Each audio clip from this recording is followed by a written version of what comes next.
Hello and welcome to another planning appeal case study video. I'm John Peters, and in this video I'm going to explain how we overcame a recent refusal by Cheshire West Council for one of our clients.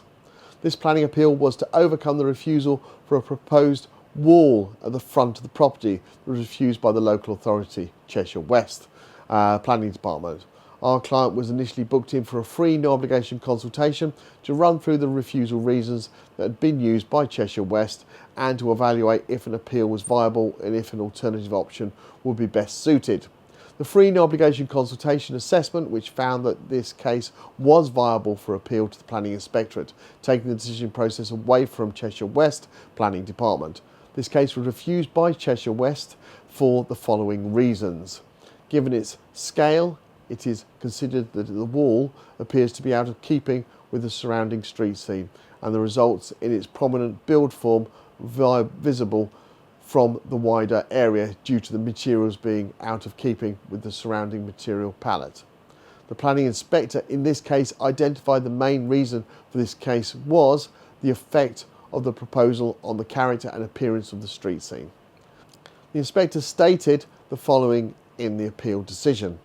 On the properties in this area, the proposed wall may well have been unacceptable. However, in this case, the position of the wall at the beginning of the street means that it does not stand apart and does not have the same visual or physical relationship with other front boundaries. Furthermore, the height of the wall along the frontages matches the height of the gates to the substation, and planting within the front garden of the property softens its visual impact. Accordingly, whilst there is a policy conflict, I am not persuaded that the proposal has an unacceptable harm and impact on the street scene. As with many of these types of cases, the result benefited from the planning inspector visiting the site. Many of you who have similar refusals are repeatedly stating that you've had little or no correspondence throughout the application process, and the first thing you knew was receiving the refusal notice from the council, and in some cases when you received a letter from ourselves. We completely understand that the planning process can be very frustrating, the costs involved, the time it takes, and so on, but do remember we deal with this on a daily basis for others just like yourself. With planning appeals experience matters, our team specialises in handling appeals. We handle over 2.5% of all planning appeals in England and Wales that are currently produced and submitted. Start by producing a comprehensive and robust appeal statement that in this specific case covered 22 pages, just over 4,100 words. It's important to detail in the appeal statement where the local authority failed in their assessment of the case and how and where possible both local and national policies apply in favour of the appeal. Additionally, if possible, bringing in other similar cases that the planning inspector found favour of at appeal.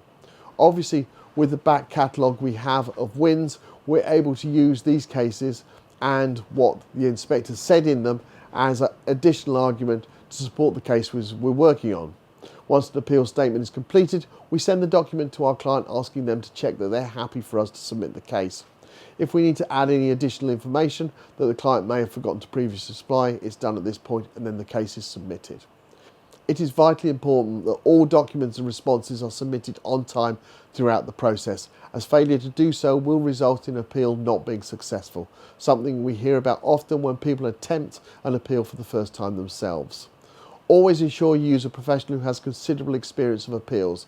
It is worth asking them for some recent successful planning appeal case studies like you find on our website. Due to the large number of cases we represent, we have a dedicated team that liaises with the planning inspector on a daily basis.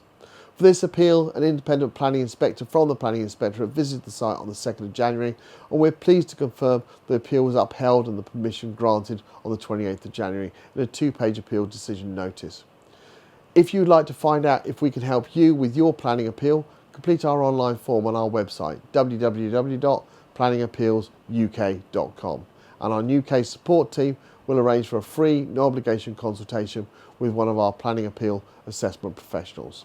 Thank you for taking the time to watch this planning appeal case study video, and I look forward to producing the next one very shortly. Bye for now.